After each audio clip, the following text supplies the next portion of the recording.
श्री नवल किशोर यादव जी, माननीय विधान पार्षद, मंच पर बैठे तमाम महानगर के नेतागण और इस कार्यकारिणी की बैठक में उपस्थित कार्यकर्ता मित्रों, बहनों और भाइयों। मित्रों, मैं सबसे पहले अभिषेक जी को धन्यवाद देना चाहूँगा कि उन्होंने मुझे इस कार्य समिति को में भाग लेने के लिए मुझे आमंत्रित किया। मित्रों, मेरे पूर्व भी विवेक ठाकुर जी कई बातों का जिक्र कर रहे थे। मैं उन्हीं बातों को दूसरी तरह से दोहराना चाहूँगा। एक तो मित्रों,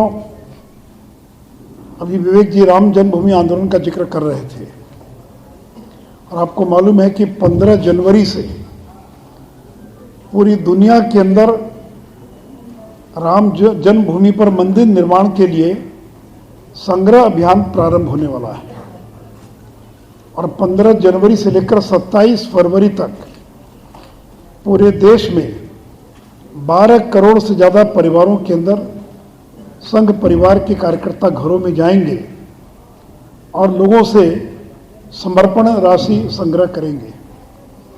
तो इसलिए एक तो मैं सभी मित्रों से ये आग्रह है और आपने उसकी पूरी योजना बनाई होगी कि किस तरह से ये संग्रह अभियान के अंदर पटना महानगर का अधिकतम योगदान होगा।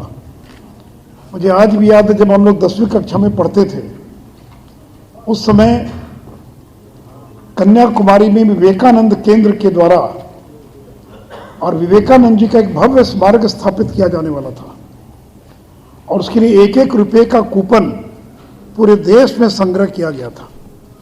पता नहीं आप में से कितने लोग हैं जिनको कन्याकुमारी जाने का मौका मिला कि समुद्र के बीच में नहीं कहेंगे, किनारे से लगभग 1 फरलांग की दूरी पर एक चट्टान है। विवेकानंद के बारे में कहा जाता है कि वहीं पर बैठकर उन्होंने ध्यान साधना की थी और वहाँ पर एक भव्य स्मारक का निर्माण किया गया था।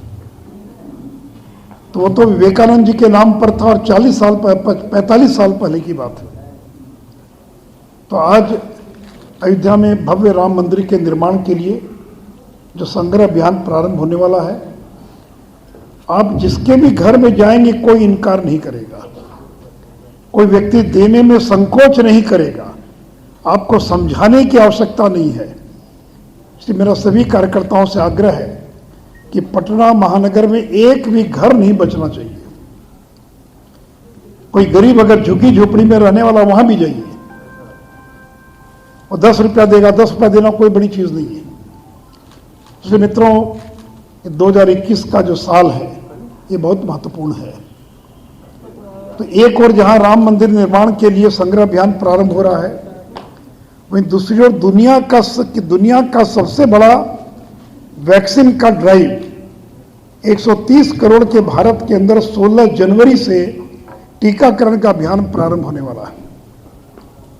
और अभी विवेक जी जिक्र कर, उस बात को दोहराऊंगा नहीं, लेकिन ये जो टीकाकरण का अभियान प्रारंभ होने वाला है, आपको शायद ये भी मालूम हो कि इतने कम समय में दुनिया में पहली बार किसी टीके का आविष्कार किया गया है। इसके पहले पोलियो से लेकर हेपेटाइटिस बी से लेकर अनेक बीमारियों का टीका तैयार किया गया। किसी टीके के निर्माण में 10 साल लगा, किसी में 20 साल लगा, किसी में 4 साल लगा, लेकिन ये पहला टीका जिसमें 1 साल के भीतर टीके का निर्माण हो गया है। तो मित्रों, जो 2020 का जो साल था वो किस तरह का वर्ष रहा, आपको बताने की जरूरत नहीं। पूरी दुनिया घरों में कैद हो गई। किसी ने सपने में भी नहीं सोचा था कि 6-6 महीने तक लोग घरों में कैद हो जाएंगे। और कहते हैं कि 2018-19 में स्वाइन ये फ्लू आया था, स्पेनिश फ्लू। इसमें कहते हैं कि भारत में 1.5 करोड़ से ज्यादा लोग मर गए थे। और इस बार भारत में जो कोरोना वायरस के कारण जो मृत्यु का आंकड़ा है, मैं उसके विस्तार में नहीं जाऊंगा, लेकिन मैं इतना ही कहना चाहूंगा, ये जो टीकाकरण प्रारंभ होने जा रहा है, हमारे विरोधी दुष्प्रचार करना प्रारंभ कर दिया है, तरह तरह का दुष्प्रचार। एक बयान देखा होगा राजद के किसी नेता का कि पहले प्रधानमंत्री जी लगाएं, मतलब है कि आप पहले लगाइए तब हम लगाएंगे। कोई धर्म के नाम पर दुष्प्रचार कर रहा है कि इसमें सूअर की चर्बी का इस्तेमाल किया गया है, एक धर्म विशेष के लोग लगाएंगे कि नहीं लगाएंगे। परसों तरसों कोई एक व्यक्ति की मृत्यु हो गई, अब झूठा प्रचार किया जा रहा है कि उस टीका लगाने के कारण मृत्यु हो गई। अरे मृत्यु के बहुत सारे कारण हो सकते हैं। इसलिए मेरा आपसे आग्रह है, ये जो दुनिया का सबसे बड़ा वैक्सीनेशन का ड्राइव ये 16 जनवरी से प्रारंभ होने जा रहा है और भारत सरकार ने तय किया है कि पहले चरण में लगभग 30 करोड़ लोगों को टीका लगाया जाएगा। जितने डॉक्टर्स हैं, पैरामेडिक्स हैं, जो पुलिसकर्मी हैं, सफाई कर्मी हैं, जो आंगनबाड़ी वर्कर्स हैं, यानी जो लोग कोविड का मुकाबला कर रहे थे, वैसे करीब 30 करोड़ लोगों को पहले चरण में टीका लगाया जाएगा। जिनकी उम्र 50 साल से ज्यादा हो गई या फिर जो अनेक बीमारियों से ग्रसित हैं। मेरा आप सभी लोगों से यही आग्रह है कि ये जो भ्रम पैदा करने का प्रयास किया जा रहा है इस कोविड के टीके को लेकर, वो भ्रम पैदा करने में कोई सफल नहीं हो सके और इसलिए हमको उस भ्रम को दूर करना है। इसलिए तरह तरह की बातें अखबारों और मैं मीडिया से भी आग्रह करूंगा कि वैसे समाचारों को प्रमुखता मत दीजिए जो भ्रम पैदा करना चाहते हैं। लाखों करोड़ों लोगों की जिंदगी बचने वाली है इस टीका के कारण, लेकिन जो हमारे विरोधी हैं उनको लगता कि नरेंद्र मोदी को कैसे घेरा जाए, तो पहले तो घेरने का प्रयास किया उन्होंने, सीएए के नाम पर महीनों धरना चला, अब किसान आंदोलन के नाम पर, टीकाकरण के नाम पर, और जिस मजबूती के साथ श्री नरेंद्र मोदी जी ने इस कोरोना का मुकाबला किया है, ये तो भारत में करोड़ों लोग मर गए होते।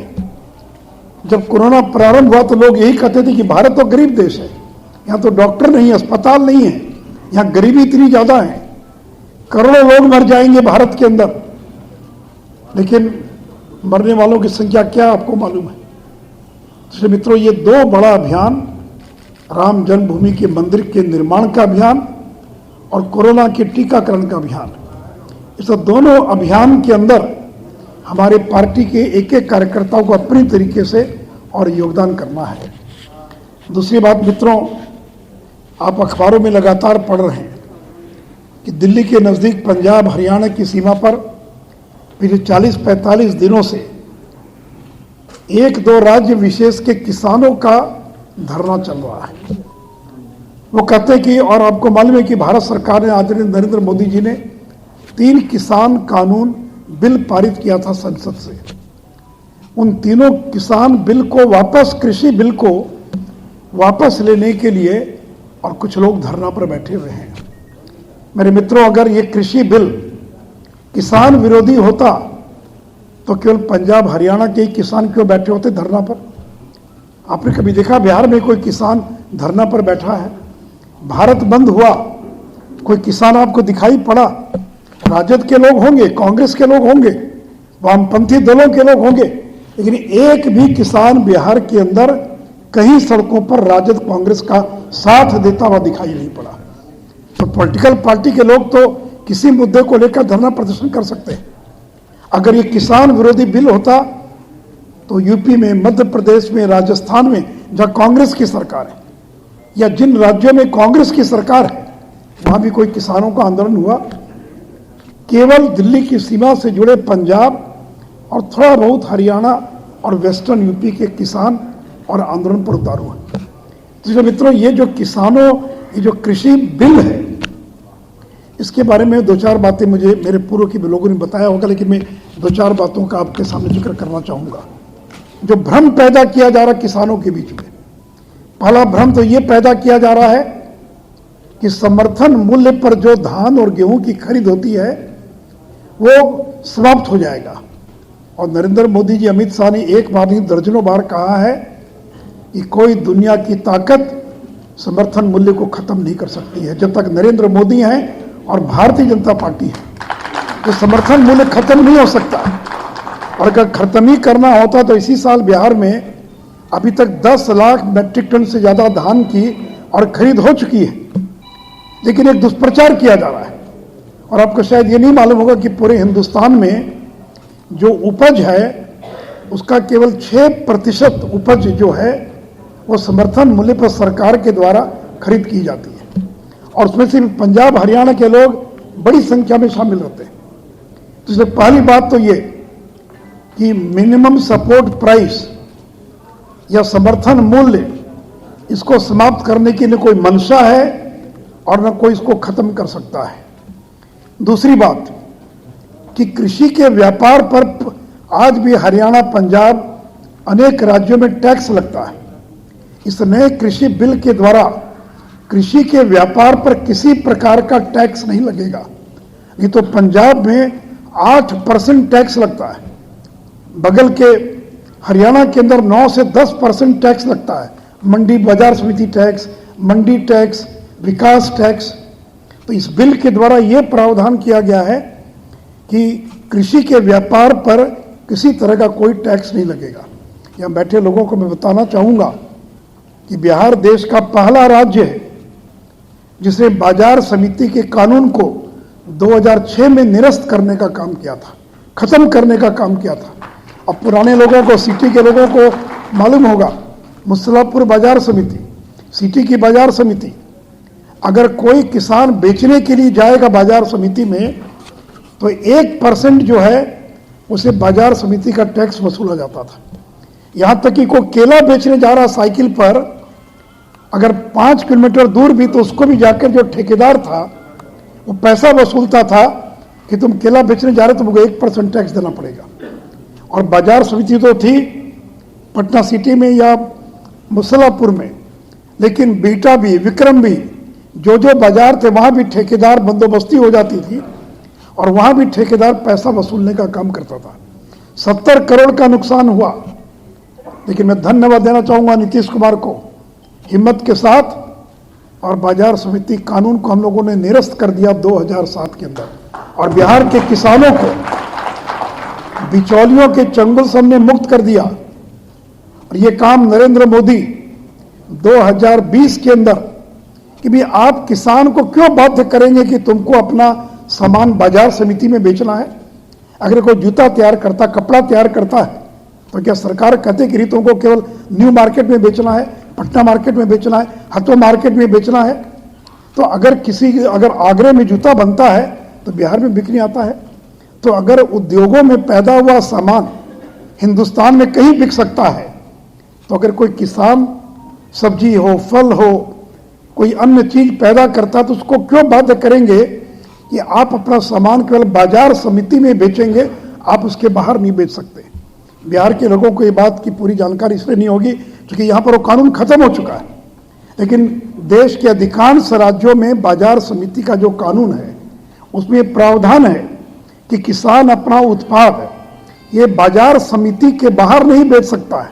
जब भी उसको बेचना होगा बाजार समिति के अंदर ही बेचेगा, और जहां पर उसको टैक्स का भुगतान करना पड़ेगा। नरेंद्र मोदी जी ने एक झटके में कहा कि कृषि व्यापार पर किसी प्रकार का टैक्स नहीं लगेगा और किसान जहां माल बेचना चाहे वो बेच सकता है, बिहार के किसी कोने में, हिंदुस्तान के किसी कोने में। और उनका एक भारत एक कृषि बाजार, एक बाजार होगा। क्यों आप रोकना चाहेंगे किसी को? लेकिन हरियाणा, पंजाब के कुछ किसान, मुट्ठी भर लोग इसका विरोध कर रहे हैं। तीसरी बात मित्रों, कॉन्ट्रैक्ट फार्मिंग। ये कॉन्ट्रैक्ट फार्मिंग क्या है? आईटीसी कंपनी का आपने नाम सुना है, आशीर्वाद आटे का आपने नाम सुना है। आपको मालूम है बिहार में पिछले साल आईटीसी कंपनी ने 1 लाख मैट्रिक टन गेहूं खरीदने का काम किया है, 10,000 मैट्रिक टन धान खरीदने का काम किया है, मक्का खरीदने का काम किया है। ये कॉन्ट्रैक्ट फार्मिंग क्या है? आप जाते हैं मैकडॉनल्ड्स में, वहाँ चिप्स आप देखते हैं और चीज़ें देखते हैं। ये जो बड़ी बड़ी कंपनियां हैं ये कॉन्ट्रैक्ट फार्मिंग का मतलब ये हो गया कि किसान के साथ हम पहले लिखित समझौता कर लेंगे कि आपका जो आलू होगा, प्याज होगा, जो भी सब्जी होगी, फल होगा, हम इस कीमत पर आपका खरीदेंगे। ये पहले लिखित समझौता हो गया। और जो कंपनी है उसको बीज उपलब्ध कराती है, उसको खाद उपलब्ध कराती है, उसको तकनीकी ज्ञान प्राप्त करती है, प्रदान करती है। और जब उसका उत्पाद तैयार हो जाएगा तो जो निर्धारित मूल्य है उस पर खरीदने की बाध्यता है।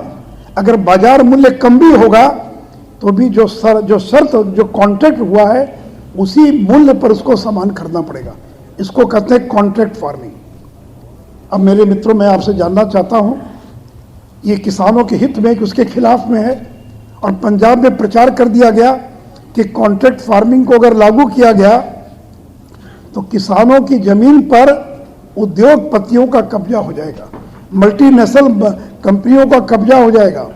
मैं तो बिहार के लोगों से जानना चाहता हूँ, आईटीसी कंपनी और दर्जनों कंपनियां बिहार में मक्का, गेहूं, धान की खरीद करती है, प्राइवेट कंपनी, तो किसी की जमीन पर कब्जा हुआ। और पंजाब में तो नेस्ले से लेकर बड़ी बड़ी मल्टीनेशनल कंपनियां वर्षों से आलू खरीदती है, सब्जी खरीदती है और सामान खरीदती है। क्या किसी किसान की जमीन पर कब्जा हुआ? लेकिन एक भ्रम पैदा किया जा रहा है कि नरेंद्र मोदी जो कॉन्ट्रैक्ट फार्मिंग को कानूनी रूप दे रहे हैं, इस पर इसके कारण किसानों की जमीन पर कब्जा हो जाएगा। चौथी बात मित्रों, ये जो नया कृषि कानून है, ऑनलाइन व्यापार कर सकेगा व्यापारी। अगर कोई कपड़े का व्यापारी, कोई जूते का व्यापारी ऑनलाइन कर सकता है, अगर फ्लिपकार्ट, अगर अमेजॉन, आप यहां बैठे सब लोग जानते हैं अमेजॉन और फ्लिपकार्ट, कपड़ा खरीदना गए ऑनलाइन, दवा खरीदना ऑनलाइन गए, कोई सामान खरीदना ऑनलाइन गए, आपके घर पर सामान पहुंच जाएगा, ऑनलाइन पेमेंट कर दिया। तो अगर दुनिया का सारा सामान ऑनलाइन बिक सकता है तो कृषि की जो उपज है, जो उत्पाद है, वो ऑनलाइन बिक्री क्यों नहीं हो सकती है? तो नरेंद्र मोदी जी ने इस कृषि बिल के माध्यम से ये प्रावधान किया है कि इलेक्ट्रॉनिक ट्रेडिंग, ऑनलाइन व्यापार, किसान चाहे तो ऑनलाइन व्यापार कर सकेगा। किसान चाहेगा तो जो इलेक्ट्रॉनिक ट्रेडिंग का बाजार होगा वो पूरे हिंदुस्तान में, इंदौर में क्या भाव है, गाजीपुर में क्या भाव है, लखनऊ में क्या भाव है, वो देख सकेगा कि आज किस चीज़ की क्या कीमत है। और अगर वो चाहेगा तो ऑनलाइन अपने माल को हिंदुस्तान के किसी कोने में और भेज सकेगा। अब इसका भी विरोध किया जा रहा है। तो मेरे मित्रों, अगर बाकी सारी चीज़ों का ऑनलाइन व्यापार हो सकता है तो कृषि उत्पाद का ऑनलाइन व्यापार क्यों नहीं हो सकता है? और इसलिए किसान अपने उत्पाद को पूरे हिंदुस्तान में कहीं भी बेच सकता है। तो मित्रों, इन्हीं बातों को लेकर ये 3 कृषि कानून बने हैं। लेकिन और ठीक कहा भी विवेक जी ने, कौन लोग विरोध कर रहे हैं? आप अगर आपने टीवी पर देखा होगा, एक भी गरीब किसान आपको उस धरना में आपको दिखाई नहीं पड़ेगा। क्या बिहार में ट्रैक्टर, किसी गरीब किसान के पास अपना ट्रैक्टर है? क्या कोई बिहार का किसान एयर कंडीशन में रहता है? किसी किसान के घर में और हीटर है? कितने किसान होंगे जिनके घर में एयर कूलर होगा? और जाकर देखिए, जो धरने पर बैठे लोग हैं वो कौन लोग हैं? संपन्न लोग हैं, बड़े लोग हैं, जिनके पास 20 बीघा 40 बीघा जमीन है, बड़े किसान हैं। और आपको मालूम है कि कृषि पर इनकम टैक्स नहीं लगता है। बाकी चीज़ों पर आप नौकरी करते हैं, आपको इनकम टैक्स देना पड़ेगा। अगर आप उद्योग चलाते हैं, आपको इनकम टैक्स देना पड़ेगा। लेकिन कृषि पर किसी प्रकार का इनकम टैक्स नहीं है। तो पंजाब के जो बड़े बड़े किसान हैं, जो लखपति किसान हैं, मैं पढ़ रहा था आज एक लेख, एक एक किसान है वहाँ पर पंजाब के अंदर जिसकी साल की आमदनी 20 लाख 25 लाख आमदनी होगी। और जो लोग वहाँ बैठे हैं उसमें 90% वो किसान हैं जो साल में 15 लाख 20 लाख रुपया कमाते हैं। और ये लोग जानबूझकर, इसका नेतृत्व तो कौन लोग कर रहे हैं? मैं ये नहीं कर रहा हूँ कि सारे किसान गलत हैं, लेकिन योगेंद्र यादव कौन है, हन्नान मुल्ला कौन है? एक नाम आता है हन्नान मुल्ला।